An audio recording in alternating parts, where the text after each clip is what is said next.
Grand Sentinel Vorzak's four-fingered hand trembled as it hovered over the holographic display. The monitoring station's readings couldn't be correct.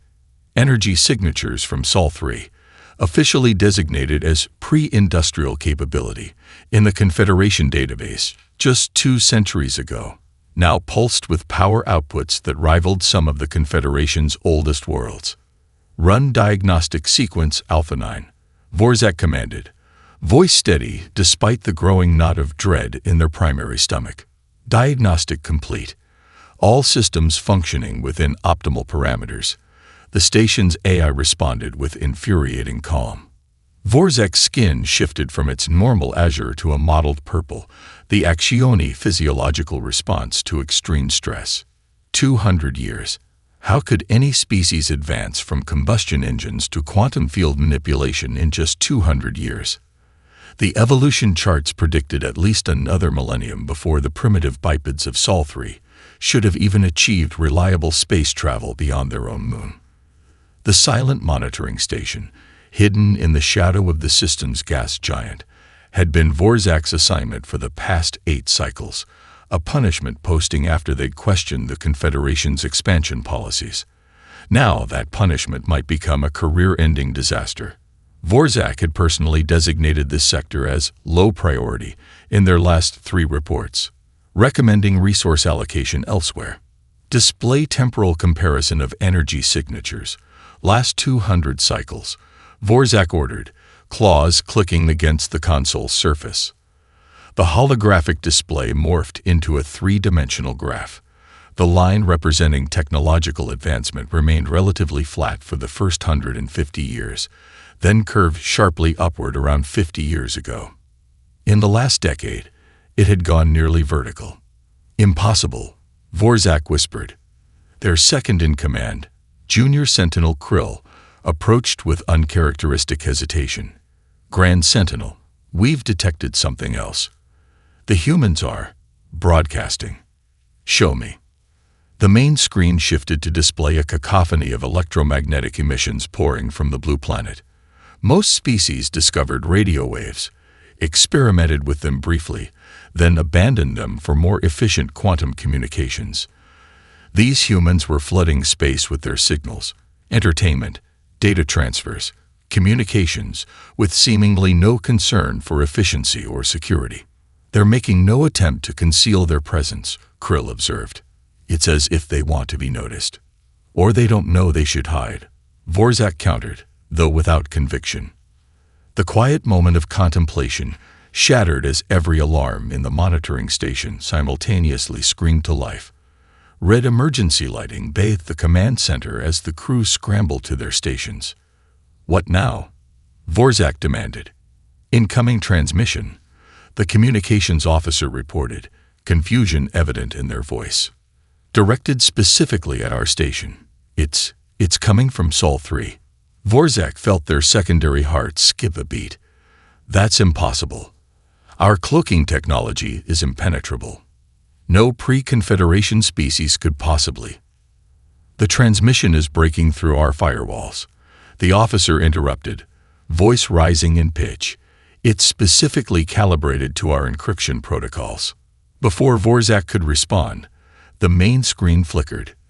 The station's emergency warnings disappeared, replaced by the image of a hairless bite.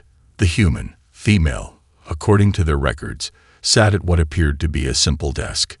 Behind her, Vorzak could make out a window showing a city skyline with impossible structures that seemed to defy gravity, shimmering in the light of the planet's single sun.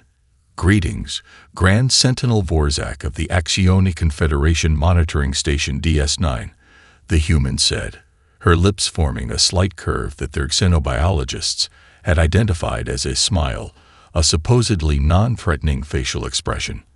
I am Director Amara Chen of Earth's Extraterrestrial Intelligence Division. Vorzak stood frozen, jaw slightly agape. The human was speaking perfect High Accioni, not just the common trade dialect, but the formal court language used only among the highest echelons of Confederation government, a language never broadcast beyond their home systems. We've been aware of your observation post for approximately 73 years, Chen continued pleasantly.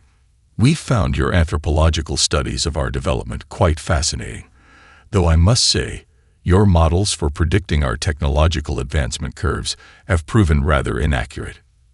The command center remained deathly silent, every Axioni staring at the screen in disbelief. "We've respected your apparent wish for non-interference by maintaining this charade of ignorance," Chen said, her smile fading slightly. "However, recent developments in our region of space suggest it may be time for more direct communication. We know you're watching. Perhaps it's time we talked." Vorzak found their voice at last. How did you detect us?" "Our station is equipped with the most advanced cloaking technology in the Confederation." Chen's expression shifted to what Vorzak's cultural database identified as mild amusement. "Grand Sentinel, with respect, your cloaking technology relies on principles our scientists considered theoretical dead ends nearly 40 years ago. As for how we detected you initially," she paused, seeming to consider her words carefully. "Let's just say that when your scouting vessel XC-227 malfunctioned near our outer planet 60 years ago, it provided some rather illuminating insights into your civilization." Vorzak's blood ran cold. XC-227 had been reported lost to a mechanical failure. The standard protocols would have triggered complete self-destruction of all technology aboard. "You've been studying us," Vorzak stated, the terrible realization dawning.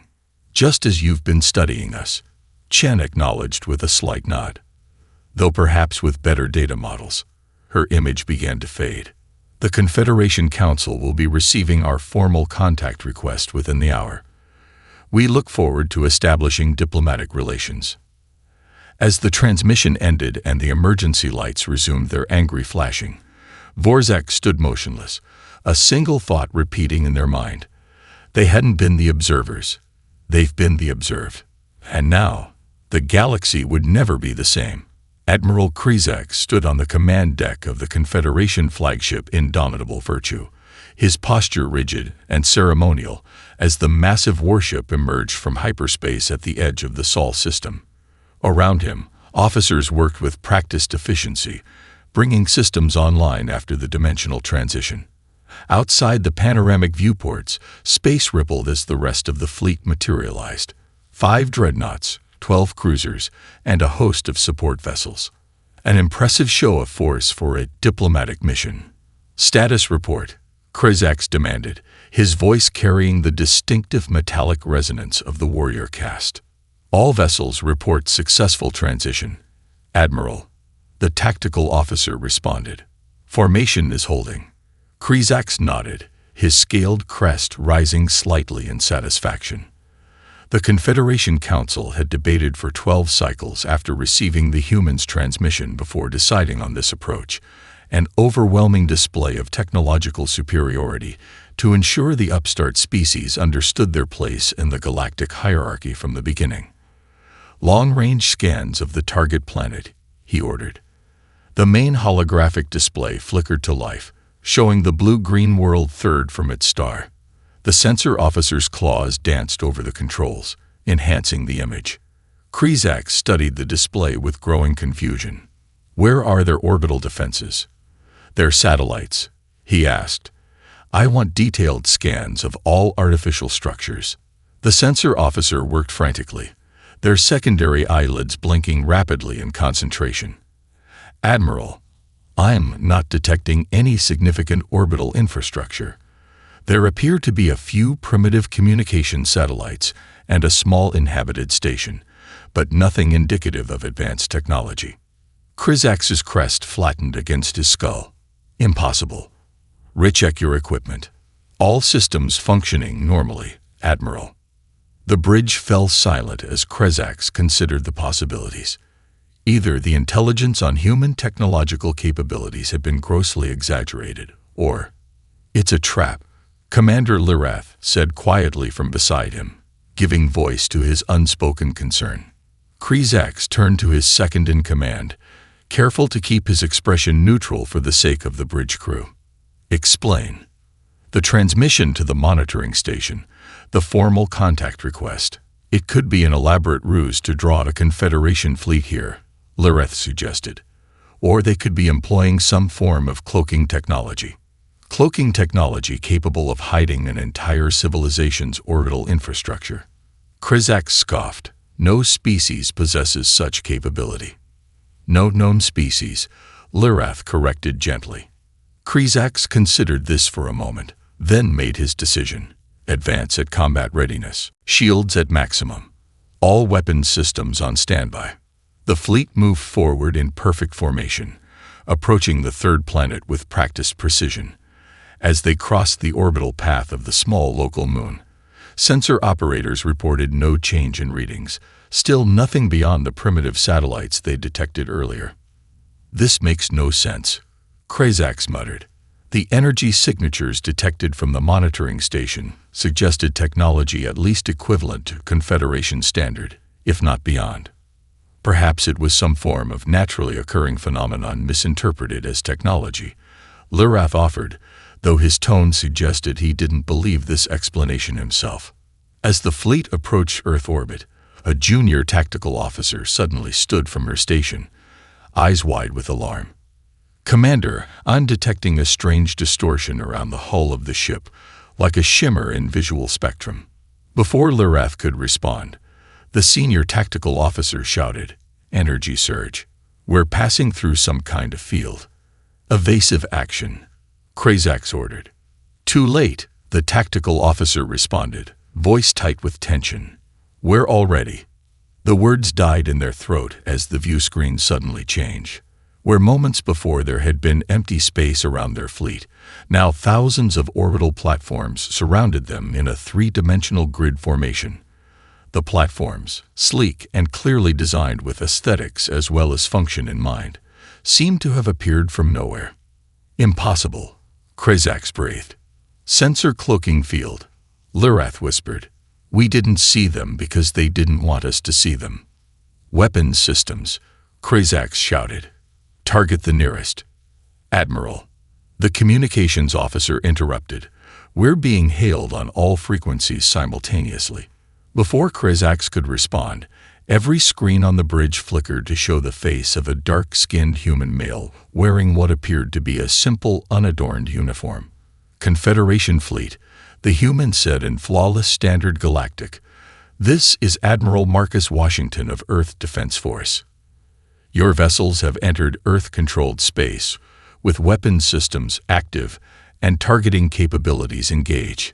Under normal circumstances, this would be considered an act of war." Krizak felt his scales tighten against his body, the Accioni equivalent of a cold sweat.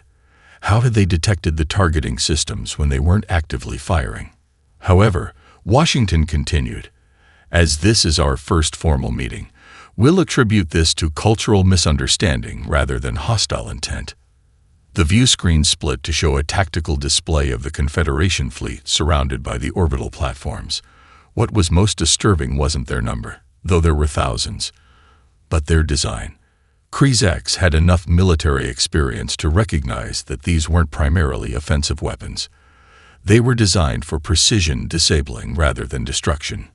"I feel I should mention," Washington added conversationally, "that we could have opened fire the moment you arrived with weapons hot. Instead, we'd like to invite you to dinner. Your choice." Krizak struggled to process what he was seeing. The implications were staggering.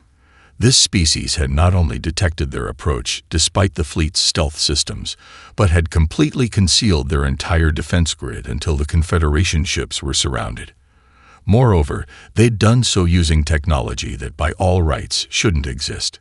"Admiral Krizak," Washington said, showing the hint of what humans called a smile, "I understand this must be disorienting for you.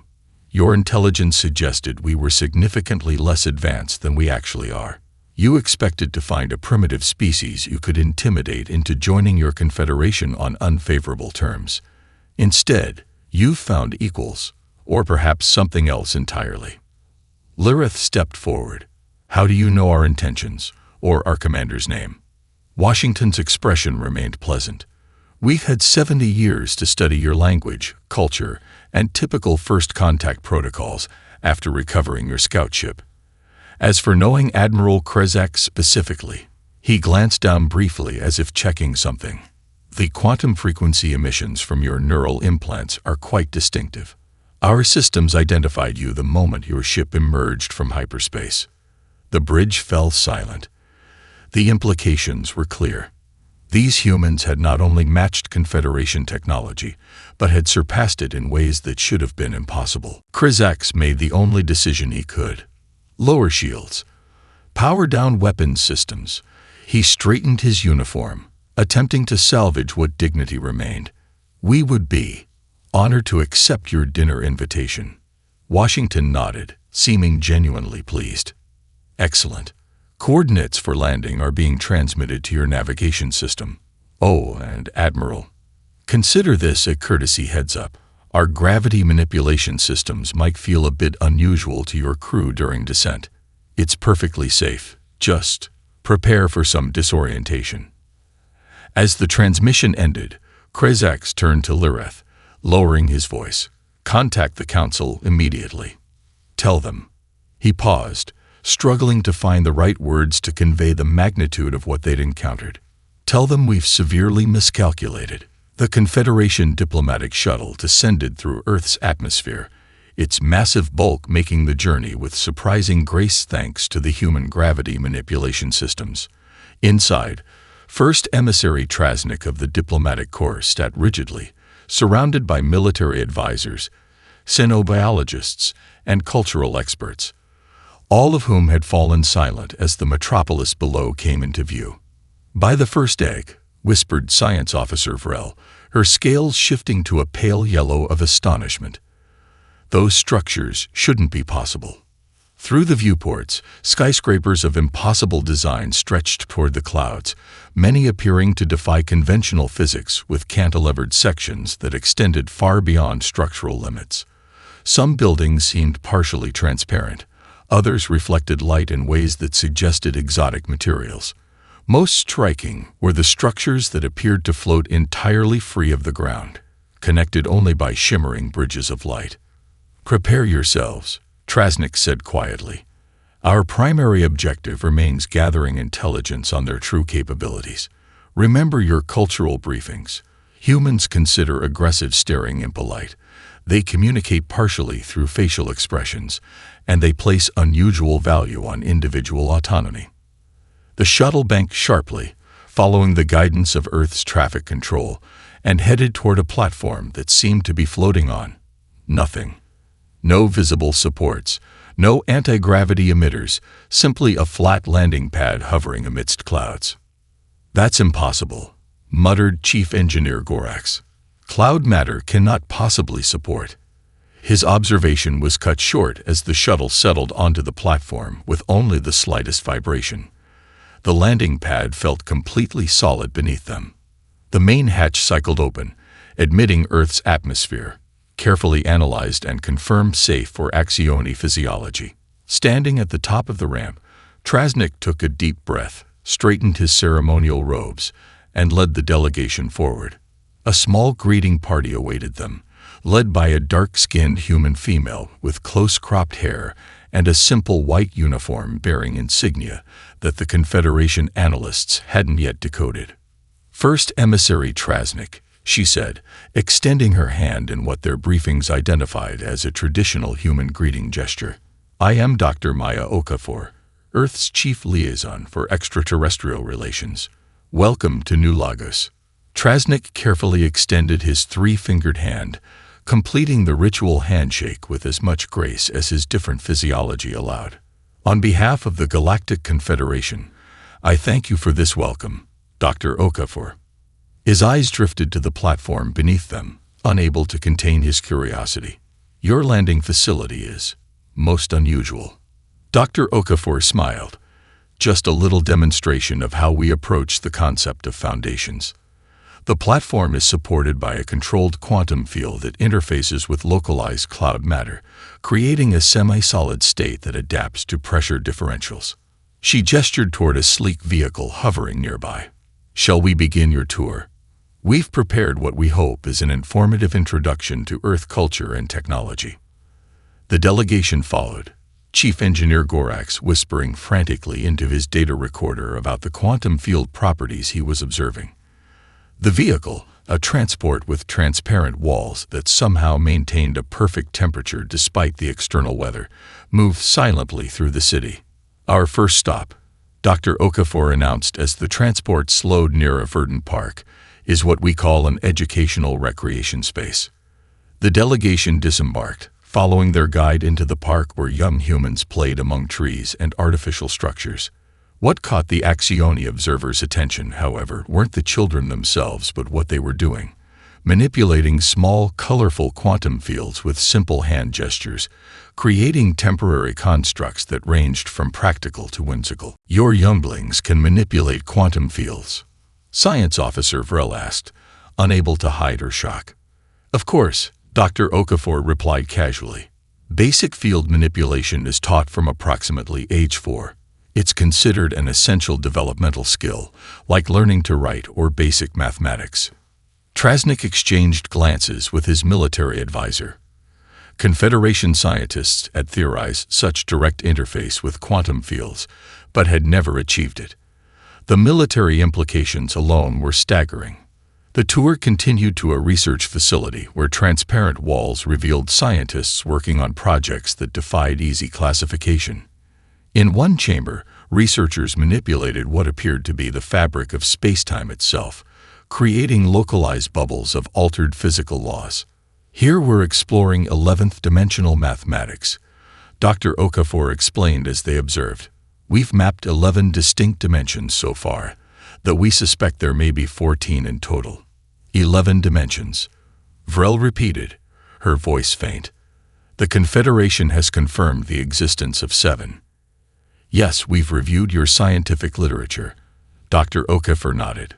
Quite thorough within its framework. Oh, that project you're watching involves creating localized pockets of alternative physical constants, useful for certain manufacturing processes.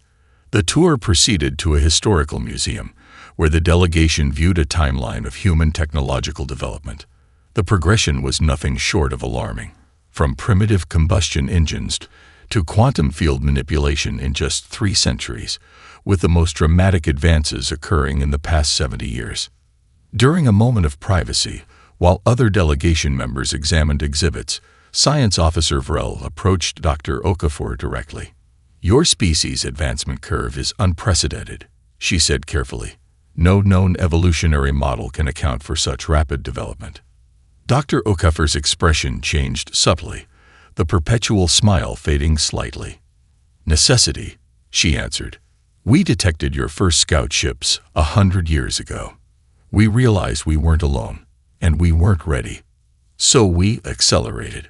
Vrel's scales paled. You developed all of this because you knew of our existence. Not exactly, Dr. Okafor clarified.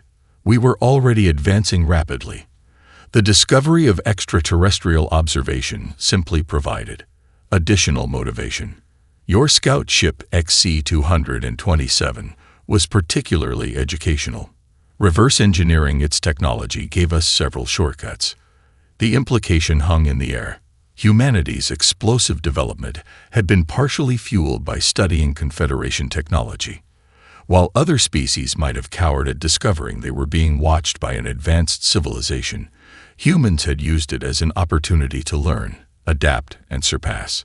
The final stop on their tour was a quantum communications hub, where operators monitored transmissions from across the solar system and beyond.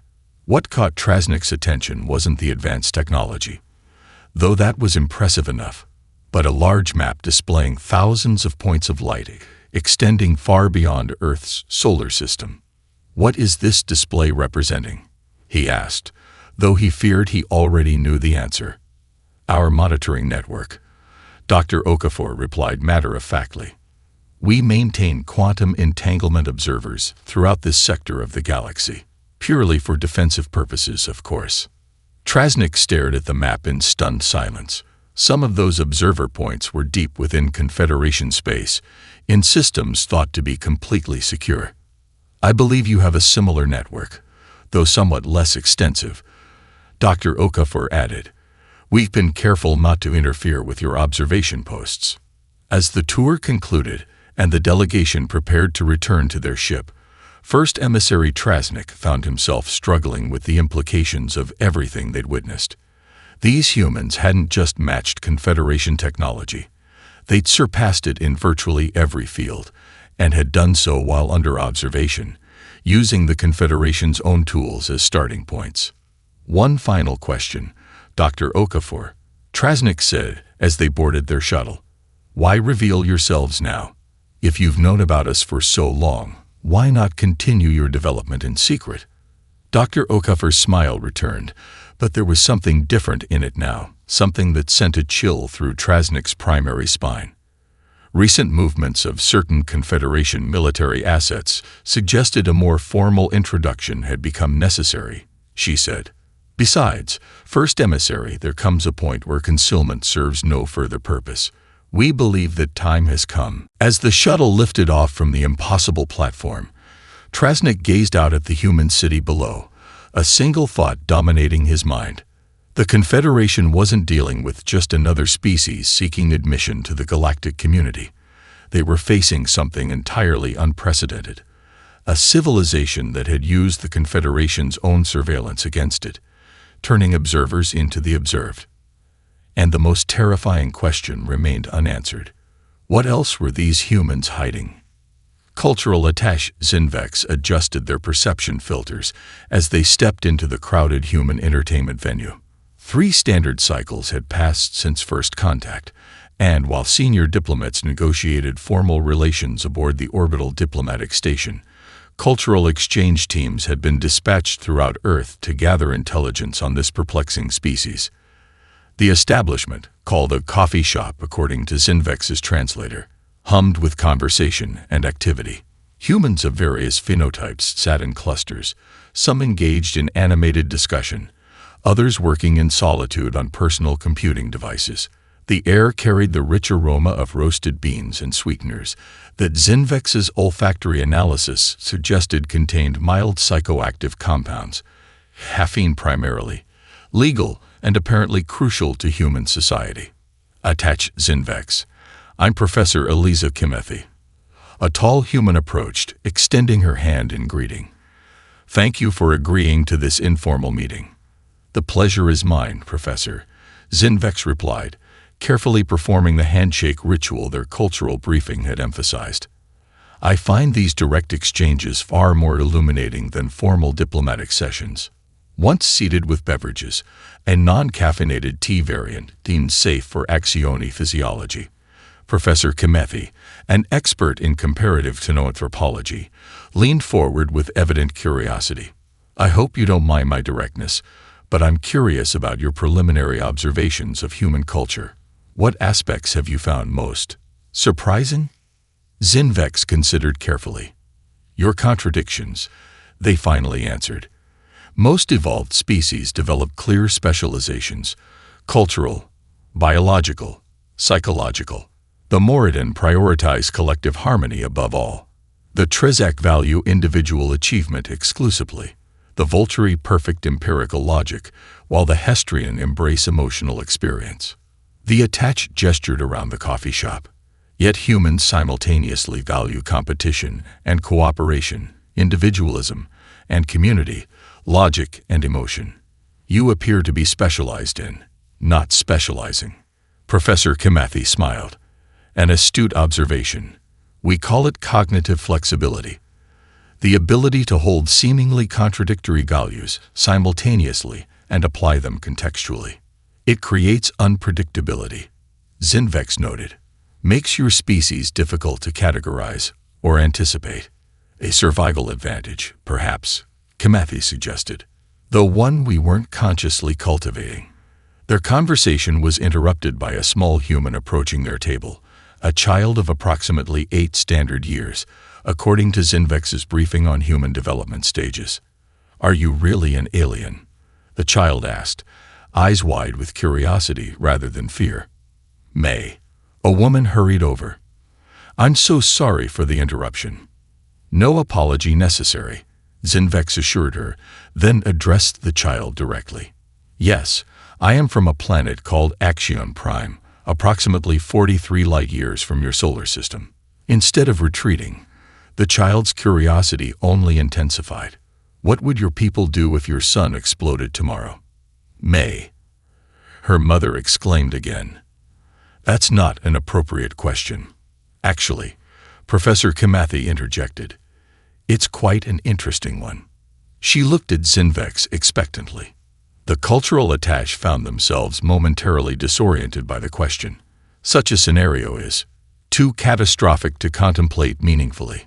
Our entire civilization is centered around our home star. Its sudden loss would represent an extinction-level event. The child nodded thoughtfully. We could make artificial suns now, or you could move everyone into big space habitats with their own little suns, or maybe build really fast ships to evacuate everyone. Or you could make a wormhole to another star system that's similar. She counted each option on her fingers. Oh, or you could put your people into suspended animation until you find a new home. Zinvex stared at the child in astonishment. You've considered this scenario before? The child shrugged. We did civilization-ending disasters in school last month. It's a fun thought experiment. After the mother and child departed, Zinvex turned to Professor Kimathi. Your younglings routinely contemplate extinction scenarios as entertainment. Speculative thinking is a cornerstone of our education system, she explained. The ability to envision problems before they occur and develop solutions for scenarios that don't yet exist. This explains much about your fiction, Zinvex mused, thinking of the entertainment archives they'd been studying. Humans routinely created elaborate narratives about technologies not yet invented, social structures never implemented, and threats that didn't exist. While most species created art reflecting their existing reality, humans seemed obsessed with potential realities. Speaking of which, Zinvex continued, I've been analyzing your speculative fiction about extraterrestrial contact. Many of your stories predicted hostile encounters. Yes, Kimathi acknowledged with a slight smile. We tend to prepare for worst-case scenarios, and yet your actual approach to contact has been remarkably measured. Your military capabilities far exceed what would be necessary for self-defense against the Confederation, yet you've shown restraint. Professor Kimathi's expression grew more serious. Cultural adaptability includes recognizing when aggression is counterproductive. We've learned that lesson through our own history. Throughout the remainder of the day, Zinvex visited various human institutions, schools, governance centers, artistic venues, each revealing new facets of human complexity. At a research university, they observed competing teams working on the same scientific problems, somehow accelerating progress through their rivalry. At a governance center, they witnessed heated debate between ideological opponents who nevertheless maintained underlying respect for shared systems. That evening, Zinvex transmitted their daily observations to the Confederation Cultural Assessment Bureau with an unprecedented classification, paradoxical integration capacity, maximum. Meanwhile, across the planet, other Confederation observers were reaching similar conclusions. In a secure meeting room aboard the orbital diplomatic station, the Confederation Security Council reviewed these findings with growing concern. The human diplomatic personnel have displayed concerning abilities, Undersecretary Morask reported, displaying biometric data on the main screen. They appear capable of reading minute physiological responses from all 17 Confederation species represented in our delegation. That should be biologically impossible, Medical Officer Trell objected. These species evolved on different worlds with entirely different evolutionary pressures. Nevertheless, our analysis is conclusive, Morask continued. Human negotiators consistently detect deception, concealment, or emotional states across species barriers with 94% accuracy, far beyond statistical probability. How? Demanded Admiral Krazex. Unknown, Morask admitted, but preliminary theories suggest humans possess an intuitive empathic ability that borders on telepathy. They seem capable of recognizing patterns in micro-expressions, biochemical emissions, and subtle behavioral cues across radically different physiologies, making them nearly impossible to deceive. Krezax concluded grimly. Correct. More concerning still is their technological adaptability. Reports from our engineering observers indicate humans routinely integrate disparate technological approaches that Confederation scientists have long considered incompatible. High Counselor Drez, who had remained silent until now, finally spoke. So we face a species that combines technological brilliance with an almost supernatural ability to read intentions across species boundaries. A species that somehow manages to be both aggressively innovative and restrainedly diplomatic. A species that trains its children to solve extinction-level events as classroom exercises. The chamber fell silent as the implications settled over them. The question remains. Drez continued, what else are they hiding? And more importantly, what are their true intentions toward the Confederation? As night fell over Earth, Zinvex stood on the balcony of their assigned quarters, watching the lights of the human city below. Unlike Confederation worlds, where activities followed predictable patterns, and nighttime brought ordered quietude, the human metropolis maintained a chaotic energy regardless of hour. A notification chimed on their communication device. An intelligence report marked highest priority. The document detailed energy signatures detected from research facilities in Earth's southern hemisphere, suggesting technologies far beyond even the advanced systems humans had openly displayed. Zinvex closed the report, their gaze returning to the city lights.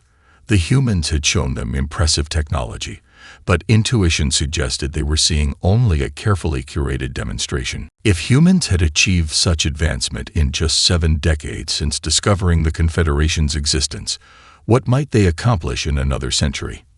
Another millennium? For the first time in their distinguished career, cultural attaché Zinvex felt something their species rarely experienced, a primal, existential dread. Not because humans seemed aggressive or expansionist, but because they were simply unpredictable. And in a galaxy where the Confederation had long categorized, managed, and controlled the development of younger species, unpredictability was perhaps the most dangerous quality of all. The Galactic Confederation capital of Axiom Prime hung in space like a jewel of impossible engineering, a massive ring world orbiting a neutron star, home to representatives of 89 distinct spacefaring civilizations. For 12,000 years, it had served as the center of interstellar diplomacy, trade, and governance. Its Grand Council chamber, an amphitheater of soaring crystalline arches, had witnessed countless historic moments as species joined the galactic community. Today would be another such moment, or so the protocol dictated. Ambassador Sarah Chen of Earth stepped from the transport vessel, flanked by her diplomatic team.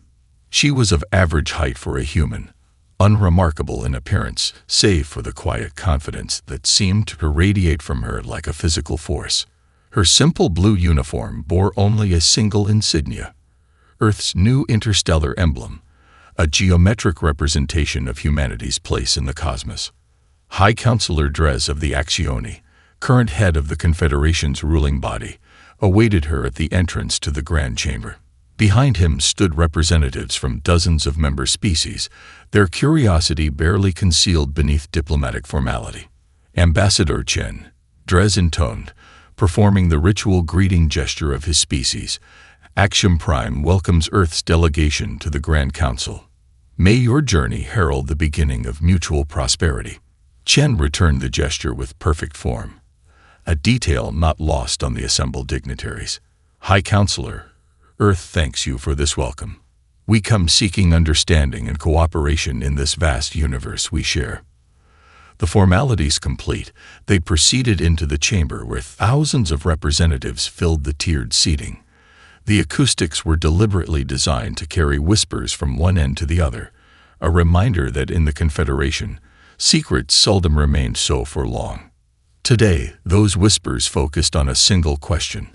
What were these humans really capable of? Chen took her position at the speaking platform, a circular dais in the chamber center. The traditional procedure for a new species seeking recognition involved a formal petition, followed by statements of technological capability, cultural overview, and proposed contributions to the Confederation. As the chamber's lights dimmed to focus attention on the dais, Chen paused, surveying the assembled representatives. Then, without referencing any notes or displays, she began speaking in perfect high Axioni, the ancient formal language reserved for only the most significant council proceedings. Esteemed representatives of the Galactic Confederation, I stand before you not merely as Earth's voice, but as a bridge between our civilizations. Before I present our formal petition, I believe transparency requires acknowledging certain realities. The chamber fell silent. Even the customary whispers ceased. A new species addressing the council in high Axioni was unprecedented. The Confederation currently faces significant internal challenges. Chen continued calmly. The Moradin-Volturi trade dispute threatens stability in the Orion Arm. The Trezek military buildup along the Cygnus border has escalated tensions with the Hestrian Republic. Meanwhile, the Seven Worlds Coalition continues to advocate for governance reform against resistance from the founding Species Council. Murmurs spread through the chamber. None of these matters were officially public knowledge. Chen continued without pause. Within this complex political landscape, 7 distinct factions have emerged within the Confederation. The traditionalists, led by the Axioni, the reformists centered around the Tellarite systems, the expansionists dominated by the Threscian Empire, the isolationists of the Vega Compact, the technocrats from the Rigel Combine, the Merchant Alliance, and the newly emerging autonomist movement among the younger member species. The whispers grew louder, more urgent. How could this human possibly know of these informal power blocks, some of which deny their own existence? Each faction has legitimate concerns and valuable perspectives to offer, Chen acknowledged. The traditionalists correctly value tested protocols that have maintained stability for millennia. The reformists rightly identify the need for governance evolution as the Confederation expands.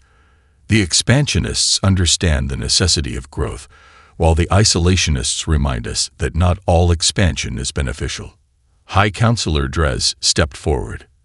Ambassador Chen, while we appreciate your thorough analysis, the traditional protocol for involves a species demonstrating their worthiness through displays of technological achievement and cultural compatibility. Chen finished for him. Yes, I'm familiar with the protocol. However, I believe establishing honest communication serves us better than performative demonstrations. She turned back to address the full chamber. We don't mean to alarm you, but transparency seems the best foundation for honest relations. We've been studying the Confederation extensively.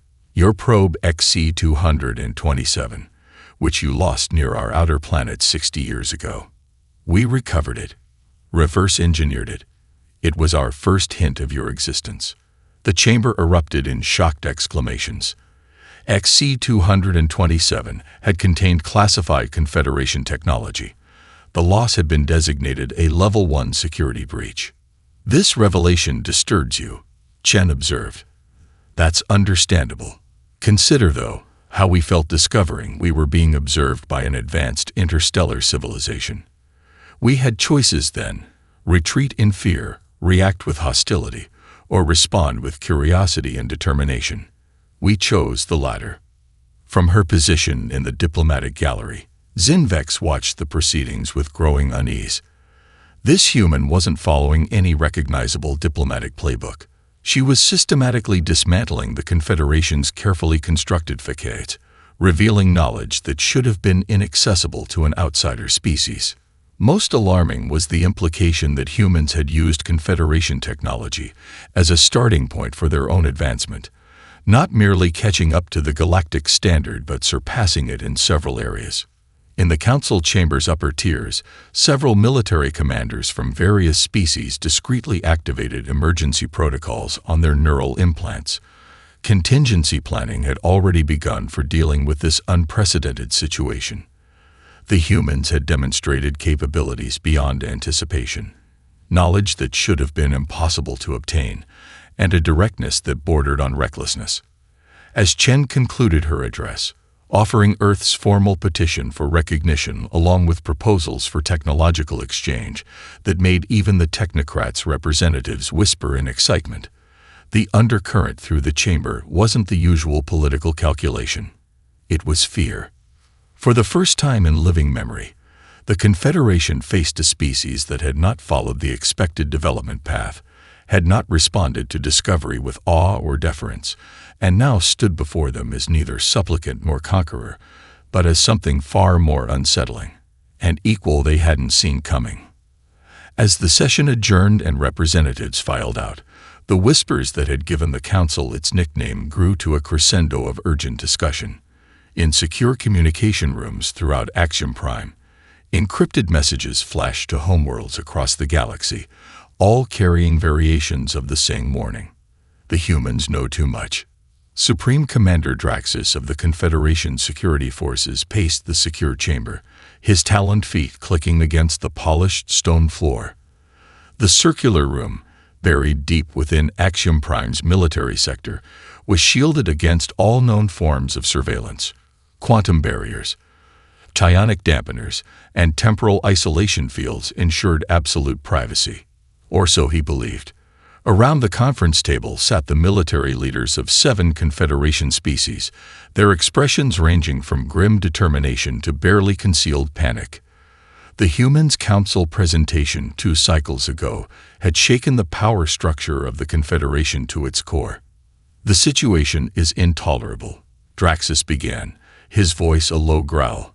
"These humans possess knowledge they shouldn't have access to, technology they shouldn't have developed, and capabilities we cannot fully assess. They represent an existential threat to the established order." General Vrak of the Threshan Empire leaned forward, her chitinous exoskeleton clicking softly. "The Diplomatic Corps recommends continued engagement.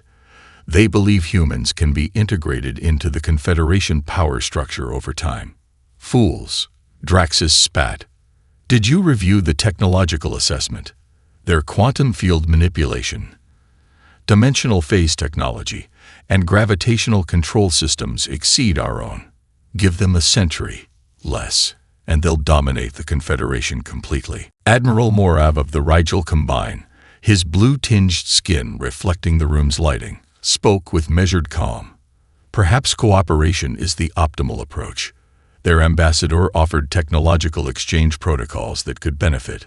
"They offer trinkets," Draxus interrupted, "while concealing their true capabilities. Intelligence suggests their homeworld defense grid is merely the surface layer of multiple redundant systems.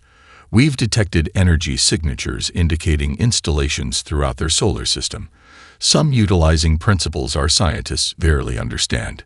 The room fell silent as Commander Shrell of the Vega Compact stood. Shrell's species rarely spoke at these gatherings, but when they did, others listened. "Time works against us," Shrell said, voice barely above a whisper. "Every cycle these humans remain free to develop increases their advantage. Study their historical records. This is a species that advanced from primitive flight to rudimentary space travel in less than a century. Their adaptation rate is unprecedented." Draxus nodded. "Precisely, which is why immediate action is required." He activated the central holographic display, revealing the detailed operational plan. Operation Silent Dagger. A coordinated strike to eliminate the human threat before it fully materializes. The assembled leaders studied the plan with growing understanding. It called for simultaneous assassination of Earth's key scientific and political figures, followed by precision strikes on major research facilities. Not invasion or conquest, surgical excision of humanity's intellectual and technological leadership. "This is extreme," Admiral Morav protested, though without conviction. "It is necessary," Draxus countered. "Our covered operatives are already in position. The finest extraction teams from 7 worlds, equipped with technology these humans have never encountered. The operation commences in 6 hours." Operative Rex of the Threshan Special Warfare Division slithered through the ventilation system of the Human Research Facility, designated Quantum Dynamics Laboratory Alpha. His genetically enhanced body, stripped of all technology that might trigger detection systems, moved with perfect silence. Intelligence had identified Dr. Rovul Singh as a primary target, the leading human expert in dimensional phase technology. According to intelligence, Dr. Singh should be working alone in Laboratory 6 at this hour. The perfect opportunity. Vrex reached the ventilation grate above the laboratory and peered down. The room was empty. Strange. The intelligence was specific about the target schedule. Perhaps the human was delayed. Vrex would wait. 1 hour passed. 2. The laboratory remained empty. With growing unease, Vrex activated his emergency communication implant. A risk, but necessary. Operative 37 to command. Target not at designated location. Request updated intelligence. The response came immediately. Command to Operative 37. All targets absent from predicted locations. Operation compromised. Extract immediately. Vrex felt his blood run cold. Not just his target, all targets. How could that be possible? As he turned to retreat through the ventilation system, a soft chime sounded from the laboratory below. The main display activated, showing the face of a human female. Operative Vrex of the Threshen Special Warfare Division, she said calmly, looking directly at his hidden position. We've been expecting you. Your extraction route has been compromised, but we've taken the liberty of providing an alternative path. The building's east exit will remain unmonitored for the next 15 minutes. I suggest you use it.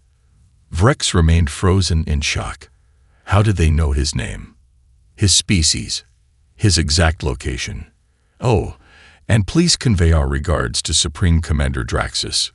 The human continued. We understand his concern, but assassination attempts are counterproductive to establishing trust. This will be the only warning. Across Earth, 17 similar scenarios played out simultaneously. Confederation operatives found their targets inexplicably absent from predicted locations. Their genetically tailored poisons proved ineffective against previously unknown human medical countermeasures. Their supposedly undetectable ships were directly hailed by name as they entered Earth's atmosphere, with traffic control politely providing designated visitor parking coordinates. In the secure command center beneath Axiom Prime, Draxus received the reports with mounting horror. Every single operational element had failed, not through error or misfortune, but because the humans had apparently anticipated the entire plan in detail. Impossible, he whispered, staring at the tactical display showing all 17 assassination teams being systematically contained without casualties. No counterintelligence operation could have detected. Supreme Commander, his communications officer interrupted, we're receiving a transmission from Earth. It's directed specifically to this facility. This is a secure bunker. Draxus shouted. Its existence is classified at the highest level. Despite his protest, the main screen activated to show Admiral Marcus Washington of Earth Defense Force, the same human who had greeted the Confederation fleet upon first arrival. Supreme Commander Draxus, Washington said, his tone almost conversational. I thought we should speak directly given the circumstances. Draxus straightened, his military training asserting itself despite his shock. What circumstances would those be, Admiral? Washington smiled slightly. The 17 assassination attempts your operatives launched in the past 6 hours. The 3 sabotage operations targeting our research facilities. Oh, and the stealth fleet currently assembling in the shadow of our gas giant Jupiter, preparing to strike our orbital defense grid. The room fell absolutely silent. The stealth fleet had been Draxus's contingency plan, known only to him and his most trusted commanders. I see you're surprised, Washington continued. Don't be. We've been monitoring your planning sessions since they began. Quantum entanglement surveillance isn't blocked by conventional security measures, something our scientists discovered approximately 40 years ago. As Washington spoke, the tactical display showed the human monitoring network, thousands of points throughout Confederation space, in systems thought completely secure. We've counted 17 assassination attempts in the last 6 hours, Washington continued. We respectfully request you reconsider this approach. The screen split to show evidence of the conspiracy, recordings of the secret meeting, operational details, even genetic profiles of the assassination teams, being simultaneously transmitted to every government in the Confederation. This evidence is currently being delivered to all Confederation member worlds, Washington confirmed, not as a threat, but as a gesture of transparency. We believe your citizens deserve to know the actions being taken in their name. Draxus felt the ground shifting beneath him, not physically, but politically. The exposure of Operation Silent Dagger would devastate the Confederation's leadership structure, possibly leading to its collapse. Why are you doing this? He demanded. If you have such capabilities, why not simply eliminate us? Washington's expression softened slightly. Because that's not who we are, Commander. We don't seek dominance or conquest. We seek understanding and cooperation. But make no mistake, we will defend ourselves. The transmission ended, leaving Draxus staring at his own reflection in the darkened screen. Around him, the other military leaders began arguing among themselves, assigning blame, demanding explanations. But Draxus heard none of it. His mind was focused on a single, terrible realization. They had severely, catastrophically underestimated these humans. Not just their technology or their intelligence capabilities, but something far more fundamental, their ability to see 10 moves ahead in a game the Confederation didn't even know it was playing. And now, there was only one move left. He's going to attack.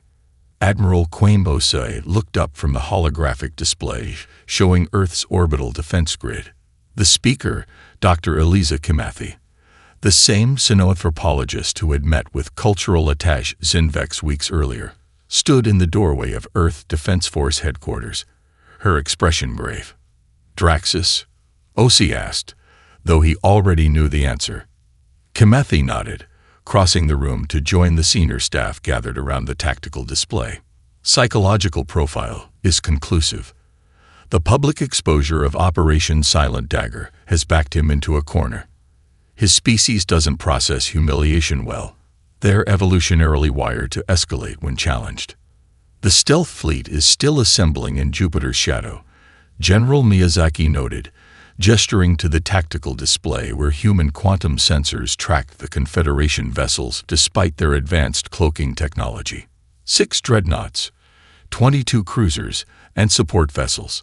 Formidable, but not enough to overcome our defenses. Unless they've held something in reserve. Admiral O.C. mused. Dr. Chen, your assessment. Dr. Maya Chen, Earth's foremost expert on Confederation technology, studied the display thoughtfully. Their ships are leveraging outdated cloaking principles. They don't realize we can detect the gravitational micro-distortions their drives create. There's nothing in their current arsenal that could significantly threaten our defense grid. So we wait, General Miyazaki asked. Admiral O.C. shook his head. No, we've been reactive too long. The Confederation needs to understand exactly what they're dealing with. Not through words or diplomatic posturing, but through direct demonstration. He turned to his communications officer. Establish a direct quantum link to Supreme Commander Draxus. It's time we had a conversation. Aboard the Confederation flagship Indomitable Destiny, Supreme Commander Draxus stood before his command staff, taloned hands clasped behind his back. The mood on the bridge was tense. The exposure of Operation Silent Dagger had sent shockwaves through the Confederation. Already, 3 member governments had publicly condemned the attempt and withdrawn their forces. But Draxus hadn't survived 4 decades of interstellar politics by conceding defeat. His remaining fleet, 6 dreadnoughts and their support vessels, represented the finest military technology the Confederation had developed over millennia. The humans were advanced, yes, but no species could withstand a concentrated assault from such firepower. All vessels report ready, Supreme Commander, his executive officer announced. Weapons are charged, targeting systems calibrated. We await your command. Draxus nodded grimly. History would judge this moment. either as the decisive action that preserved Confederation dominance or as a catastrophic miscalculation. Either way, inaction was no longer an option. Before he could give the order, the main screen activated without command. Admiral Quaim Osei's face appeared, his expression composed and almost sympathetic. "Supreme Commander Draxus," the human said, "I thought it appropriate to speak directly before you proceed with your planned attack." Draxus felt his scales tighten against his body in surprise, but maintained his composure. "You presume much, Admiral. This is a scheduled training exercise in international space." Osei's expression didn't change. "We both know that's not true, Commander. Your fleet is positioned to launch a direct assault on Earth's defense grid. Your weapons are charged, your targeting systems active. How could you possibly?" Draxus began, then stopped himself. The question was pointless. Somehow, these humans were monitoring his fleet despite technology that should have made such observation impossible. "What do you want, Admiral?" he asked instead. "We understand you need empirical evidence of why this course of action is inadvisable," Osei replied. "We will provide it." Draxus felt a cold certainty settle in his chest. This wasn't a plea for peace or a desperate attempt at negotiation. This was something else entirely. "Proceed with the attack," he ordered, closing the channel. "All vessels, advance at maximum speed. Target Earth's primary defense platforms." The Confederation fleet surged forward, emerging from Jupiter's shadow with weapons primed. The massive dreadnoughts, each nearly 2 kilometers in length, formed a spearhead formation designed to concentrate their firepower on key targets. As the fleet accelerated toward Earth, tactical officers reported no apparent response from human defenses. No weapons activating, no shields raising, no evasive movements from their platforms. The orbital grid hung in space, seemingly unprepared. "This is too easy," Draxus muttered. "Maintain alert status." The fleet closed to firing range. Still no response from human defenses. "Commence firing," Draxus ordered. Across the fleet, thousands of weapon emplacements activated simultaneously, releasing a devastating barrage of energy beams and kinetic projectiles that should have overwhelmed any known defense system through sheer volume. None reached their targets. Instead, the entire assault seemed to dissipate approximately 10,000 kilometers from Earth's defense grid, as if striking an invisible barrier. "What happened?" Draxus demanded. "Unknown, Commander." His tactical officer responded, voice rising in pitch. "Sensors show the weapons discharge, but it's as if they ceased to exist before reaching the targets." "Impossible. Recalibrate and fire again, all weapons." The second barrage met the same fate. Weapons fire simply vanished before reaching its targets. The invisible barrier wasn't deflecting the assault. It was somehow negating it entirely. "Quantum field manipulation," his science officer whispered. "They're selectively altering the fundamental properties of spacetime around their defense grid." Before Draxus could respond, Admiral Osei's face reappeared on the command screen. "First demonstration complete," the human said calmly. "Your weapons cannot penetrate our defensive fields. Would you like to proceed to the second demonstration, or reconsider your approach?" Rage overcame Draxus's training. "All vessels, maximum thrust. We will physically ram their platforms if necessary." The Confederation fleet surged forward, engines straining as they accelerated toward Earth's orbital defenses. If energy weapons couldn't penetrate their defenses, perhaps kinetic impact would. As the fleet approached the defensive perimeter, something strange happened. The leading dreadnought, Draxus' own flagship, began to shimmer visually, its outline becoming indistinct. "What's happening?" Draxus demanded, as warning alarms blared across the bridge. "Quantum field distortion surrounding the hull," the science officer reported, voice tight with fear. "They're manipulating our phase relationship with normal spacetime." To the horror of everyone watching, the massive dreadnought passed directly through one of Earth's main defense platforms, as if it were a hologram. or as if the Confederation ship itself had become partially incorporeal. How is this possible? Draxus whispered, watching as his fleet's most powerful weapons and tactics proved completely ineffective. Admiral Osei's face appeared once more. Second demonstration complete. Physical aggression is equally ineffective. Final demonstration commencing. Without warning, Draxus felt a strange sensation sweep through his body. A momentary disorientation, as if reality itself had hiccuped. The bridge around him seemed to flicker, and then he was standing in a simple room with white walls. Across from him sat Admiral Osei, in person rather than on a communication screen. Around them, similar rooms had appeared, each containing a member of Draxus's command staff paired with a human counterpart. "What is this?" Draxus demanded. "Where am I?" "You're still on your bridge," Osei explained. "Physically, only seconds have passed, but we've temporarily transferred your consciousness into a simulation space where we can communicate more directly. Your crew is experiencing the same thing, individualized conversations with human counterparts." "This is impossible," Draxus whispered. "No species has mastered direct neural interface across different physiologies." "We achieved it approximately 25 years ago," Osei said simply. "It began as a medical technology for trauma treatment. The military applications came later." The Admiral gestured, and the white walls around them became transparent, revealing what appeared to be the vastness of space, but different somehow, with colors and dimensions that shouldn't exist. "What you're seeing is a visual representation of 11-dimensional space," Osei explained. "The reality your sensors can't detect, but where much of our defensive capability actually resides." Draxus stared in growing horror at the structures visible in this impossible space, vast geometric complexities that seemed to intersect with normal reality at key points around Earth. "This is what you're truly facing, Commander," Osei continued. "Not just our visible defense grid, but an entire infrastructure existing partially outside conventional spacetime. We could have destroyed your fleet the moment you entered our solar system. We chose not to." Images began appearing around them. Schematics for weapon systems Draxus had never seen, defense technologies that made the Confederation's most advanced systems look primitive, propulsion methods that would render traditional space travel obsolete. "Why show me this?"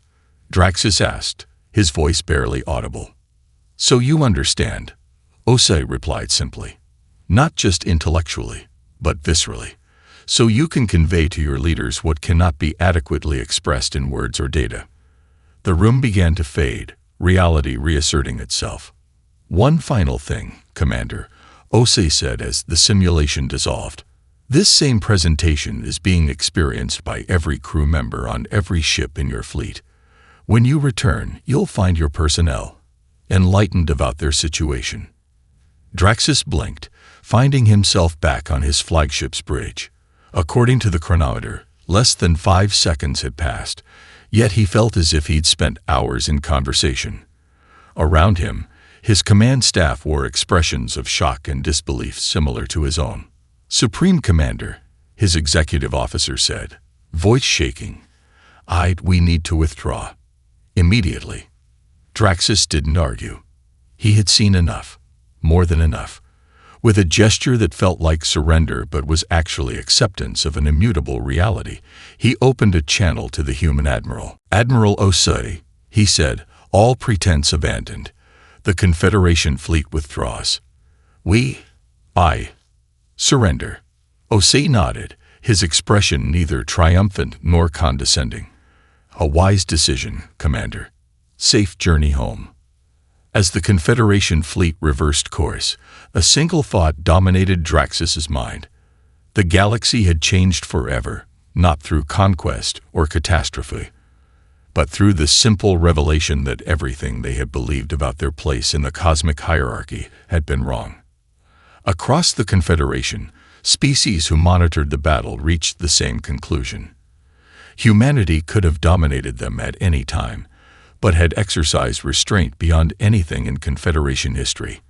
And that, perhaps, was the most terrifying realization of all. The Great Hall of Cooperation gleamed in the light of Earth's sun, its crystalline architecture capturing and refracting the morning rays into prismatic patterns across assembled delegates from 89 former Confederation species. 1 year had passed since the confrontation that historians already called the demonstration, the brief, one-sided encounter that had fundamentally altered the galactic political landscape. Today marked the formal signing of the Galactic Cooperative Charter, replacing the 12,000-year-old Confederation structure with something unprecedented, a true partnership of equals.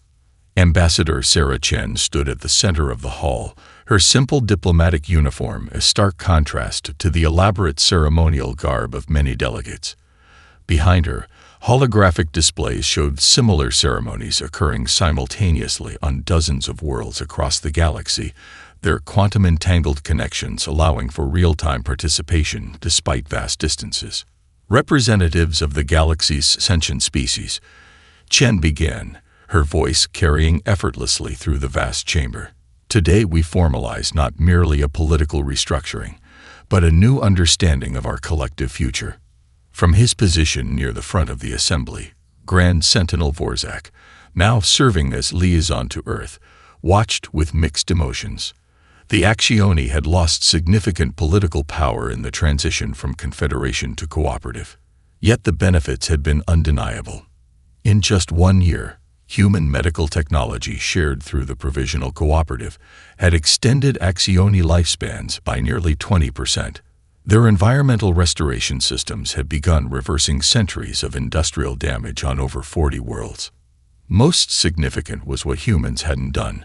They had neither conquered nor dominated, despite possessing the capability to do so. This restraint, more than any technology, had shocked the galactic community.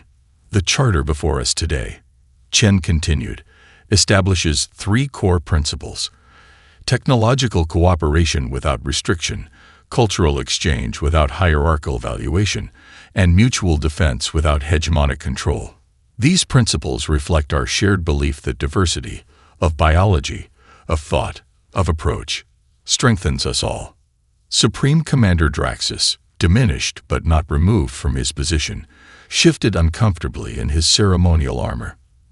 The failed attack had cost him politically, but his direct experience with human capabilities had paradoxically made him invaluable in the transition. He alone among Confederation military leaders had seen firsthand what humanity could have done, but chose not to do. This transition has not been without challenges, Chen acknowledged, nodding toward several delegations that had initially resisted the new arrangement. Change, especially after millennia of established order, creates uncertainty. But I am reminded of an ancient human saying, the only constant in the universe is change itself. Our species learned this lesson through hard experience. The hall grew silent as Chen stepped away from the formal text projected before her, moving to the center of the dais for what would become known as the forged speech. Many of you have asked why humans would share rather than leverage our technological advantage, she said, her tone becoming more personal. Why offer medical breakthroughs, environmental restoration systems, and energy technologies without demanding political concessions in return? The answer lies in our history. She gestured, and the hall darkened slightly as holographic images appeared around the chamber, scenes from human history spanning thousands of years. Adversity was humanity's forge, Chen said, her voice resonating with conviction. We fought ourselves for millennia before looking to the stars. We nearly destroyed our world several times through environmental neglect, technological recklessness, and political short-sightedness. We faced extinction-level events, some natural, some self-inflicted, and overcame them. The images shifted, showing key moments in human development. Early tribes struggling against harsh environments, civilizations rising and falling, world wars, environmental crises, and finally, the turn toward recovery and space exploration. Each crisis tempered us, forced innovation, and taught us that true strength lies not in domination, but in collaboration across differences. The pressure of survival against overwhelming odds became our greatest teacher. She paused, looking around the hall at the assembled representatives. We recognize this path is not universal. Many of your species evolved in environments of relative stability, developing at measured paces without the constant pressure of existential threats. This is neither advantage nor disadvantage, simply difference. The charter document rose before her, its text glowing softly in the chamber's light. What we offer today is not charity or domination disguised as benevolence. It is partnership, the recognition that our different evolutionary paths have given us different strengths. Humanity's rapid adaptation and technological innovation, forged in crisis, complementing the stability, long-term planning, and careful deliberation that characterizes many of your civilizations. Throughout the hall, representatives nodded in growing understanding. For many, this was the first coherent explanation for humanity's bewildering combination of advanced technology and restraint. The charter awaits our signatures, Chen concluded, not as a document of submission, but as a mutual commitment to a future greater than any of us could achieve alone. One by one, representatives approached the charter, adding their biometric signatures through methods unique to their species: genetic samples, retinal patterns, chemical markers, quantum identifiers. The process took hours, with each signing transmitted instantly across the galaxy through the human quantum network that now connected former Confederation worlds. As the ceremony concluded and delegates mingled in the reception that followed, Vorzek found himself approached by Dr. Maya Okafor, the same liaison who had guided the first Confederation delegation through their tour of Earth. "Your thoughts, Grand Sentinel?" she asked, offering him a beverage specifically formulated for Axioni physiology, a small courtesy that nonetheless symbolized the attention to detail characteristic of human diplomacy. "I find myself wondering about paths not taken," Vorzak admitted. "Had we not discovered your world when we did, how might history have unfolded differently?" Okafor smiled, an interesting counterfactual.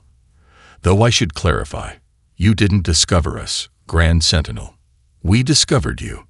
Vorzek's scales shifted in surprise. "What do you mean?" "Your first observation post wasn't DS9, she explained. "Before that, there was a long-range monitoring probe in the outer reaches of our system. We detected it approximately a century ago, though it took us decades to understand its purpose and origin." "Impossible," Vorzak whispered. "That